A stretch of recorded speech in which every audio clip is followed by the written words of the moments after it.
Is the nation of Israel a fulfillment of prophecy or just a giant coincidence? Hi, I'm Ron Canner from Tiferet Yeshua Congregation right here in Tel Aviv. Stick around till the end and find out how you can get a free ebook. A popular anti-Israel evangelical teacher often warns that we cannot claim that modern ethnic Israel is a fulfillment of prophecy, because others throughout history, such as the Puritans, also thought they were fulfilling prophecy, when in fact they were not. But if we can't ever know if prophecy is being fulfilled, why then did God even give us the prophets? What's the purpose of prophecy if not to confirm the Word of God? Obviously, God gave us these precious predictions. The question is, how can we know if something is prophetic? If we use the logic of those who claim that we cannot know if we're witnessing the fulfillment of prophecy, then we can't even be sure that Yeshua is the Messiah, as his proof was that he fulfilled the prophecies. The whole book of Matthew becomes invalid, as it's based on 62 Old Covenant predictions about the Messiah. I think it's safe to reject this view. But the warning is valid. First century believers were quite sure that they would witness the second coming of Yeshua. And Yeshua's disciples were convinced that he was about to overthrow the Romans and set up his own kingdom, when instead he went to be at the right hand of his Father. So how can we know? Well, first, there's the test of time. This was the inspired wisdom of Rabbi Gamaliel in Acts chapter 5, when the Sanhedrin was seeking to stop the apostles from preaching Yeshua. He told them simply, if Yeshua is not the Messiah, these men's preaching will bear no fruit. But if he is the Messiah, then you will not be able to stop him. Israel, after not being a nation for nearly 2,000 years, has now been a nation for nearly 70 years. When she was birthed, she was attacked by 5 Arab armies. Somehow, against all natural odds, she overcame. And in 1956, Egypt again attacked, but lost. Then in 1967, 3 Arab nations prepared to wipe Israel off the face of the earth, but also failed. And in doing so, lost Jerusalem to Israel in just 6 days. More attacks, more wars, and despite being outnumbered by more than 100 to 1 by her Muslim neighbors, Israel continues to exist and has become the strongest country both militarily and economically in the Middle East. In other words, I think it's safe to say she's passed the test of time. Secondly, the Russian Exodus. Jeremiah said that in the future there would be a massive exodus from the land of the north that would even overshadow the exodus from Egypt.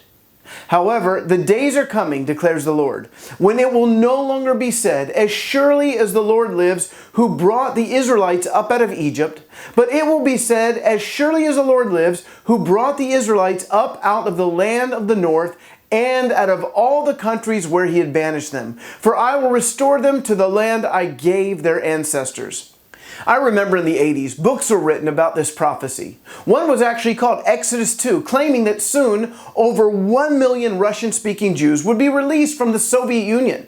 At the time, that seemed quite unlikely. The Soviet Union was a prison locked tight. As I read Exodus 2, I thought, impossible, can't happen, not in my lifetime. And yet, less than a decade later, over 1 million Jews escaped the former Soviet Union in the wake of its collapse to make Aliyah, to immigrate to Israel. Now, what are the chances that Israel becomes a nation, retakes Jerusalem 20 years later, when she had no plans to, and then 1 million Jews coming from the land of the north? Highly unlikely without God's help. Then there's the prophecies about the ingathering of the Jews to Israel from all over the world. Ezekiel said, "For I will take you out of the nations, and I will gather you from all the countries and bring you back into your own land." Jeremiah prophesied, "Behold, I will gather them from all the countries to which I drove them. I will bring them back to this place and make them dwell in safety." And even Moses had an opinion. "Then the Lord your God will restore your fortunes and have compassion on you, and he will gather you again from all the peoples where the Lord your God has scattered you."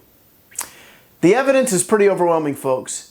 If you believe the Word of God, then the only way you conclude that Israel is not a prophetic fulfillment is if you interpret these passages with a preconceived anti-Israel, anti-Jewish bias. Never in the history of the world has there been a nation separated from its geographical homeland for more than just a generation or two and survived as an identifiable people group. The Jews did for nearly 2,000 years. Despite every effort to kill them, they somehow persevered. And it is to this very nation that Yeshua will one day return and set up his millennial kingdom, when the sons of Israel cry out to the one whom they have pierced. I hope this video has been a blessing to you. To get my free ebook, The 15 Most Important Facts About the Israeli-Palestinian Conflict, just go to roncan.net/15facts and make sure that the F is capital. This video has been brought to you by Tiferet Yeshua Congregation right here in Tel Aviv. For more information, please visit reachtelaviv.org and consider becoming a monthly partner with us. And make sure to subscribe to our YouTube channel. Thanks so much for watching.